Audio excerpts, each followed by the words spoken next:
Already Pawan Kalyan గారితో పరిచయం ఉండడం వల్ల, లేదంటే ఆయన మీకు తెలిసి ఉండడం వల్ల, అంటే ఆయనతో సినిమా ఎంతవరకు పాజిబుల్ పక్కన పెట్టేసి ఆ స్థాయి స్టార్స్తో మీరు ఒక సినిమా తీయాలి అన్న థాట్ ప్రాసెస్ అయితే ఖచ్చితంగా ఉంటుంది, ఒక గోల్ కూడా ఉంటుంది. అంటే ఈ టైంలో చెప్పచ్చులో తెలియదు కదండి. అంటే ఒక టైం బై టైం అనుకోలేమో. ఉస్తాద్ భగత్ సింగ్ జరుగుతున్నప్పుడు లొకేషన్కి వెళ్ళాను, హరీష్ గారు రమ్మంటే. అప్పుడు వాళ్ళు రిలీజ్ వెంటనే ఫాస్ట్ చేద్దాం, ఎలక్షన్స్ ముందు చేద్దాం నాకు ఐడియాలో ఉన్నప్పుడు రమ్మంటే వెళ్ళాను. సెకండ్ యూనిట్ చేయాలి అన్నారు.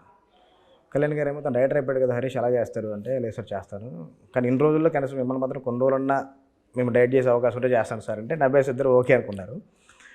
విజయ్ ఉగ్రం చూశాను, ఉగ్రం గురించి విన్నాను, నాంది ఏంటి అని. నాంది ఇలాగా ఈ అడమి చేశాను సార్ సెక్షన్ 211 మీద, తప్పు చేయనోడికి శిక్ష పడితే ఏంటంటే ఆయనకి ఇంట్రెస్టింగ్ అనిపించింది. ఆయన ఒక టైంలో అన్నటైల్ ఖైదీల మీద ఒక కథ చేద్దాం అనుకున్నాను. ఆయన అన్నటైల్ ఖైదీలు ఎంతమంది జనాల్లో జైల్లో మగ్గిపోతున్నారు, సత్యాగ్రహి అలాంటి కూడా చేద్దాం అనుకున్నారండి. ఆయనకి బాగా కరెక్ట్ అయిపోయి నెక్స్ట్ ఏం చేస్తూ ఉంటారు, ఒక ఐడియా చెప్పాను దీని మీద చేస్తున్నాను సార్ అని. సినాప్సిస్ ఏమైనా ఉందన్నారు సార్, పిచ్ డెక్ అంతా రెడీగా ఉంది సార్, ఇప్పుడు ఉందంటే లేదు సార్ క్యాజువల్ కలుద్దాం వచ్చాను రేపు తీసుకొస్తాను. నెక్స్ట్ డే తీసుకుని వెళ్ళాను. మార్నింగ్ చిన్న వరకు కొంచెం హెక్టిక్ షూట్ జరుగుతుంది. ప్యాకప్ అయిన తర్వాత ఆయనకి ఇచ్చాను, చూసాను.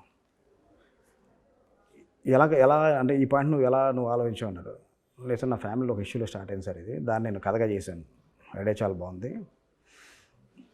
ఎవరి కోసం చేసేవారు, వేరే హీరో కోసం చేశాను.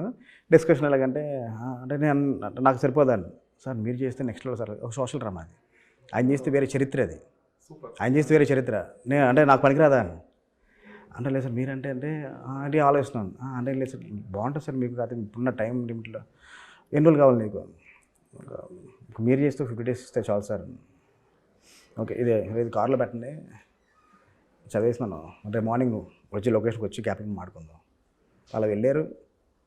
తర్వాత సిబిఎన్ గారు అరెస్ట్ అయ్యారు, అటు నుంచి వెళ్ళిపోయారు, పొలిటికల్ సినారియో మారిపోయింది. ఓకే, ఆ రోజు దొరకపోయి ఉంటే నెక్స్ట్ డే మనం కూడా మన కంట్రోల్లో ఉంటే నెక్స్ట్ డే కూడా ఉంటే మళ్ళీ కలిసి ఉంటే మారిపోయేదేమో, మరి ఆ రోజు నా ఫేట్ మారిపోయేదేమో.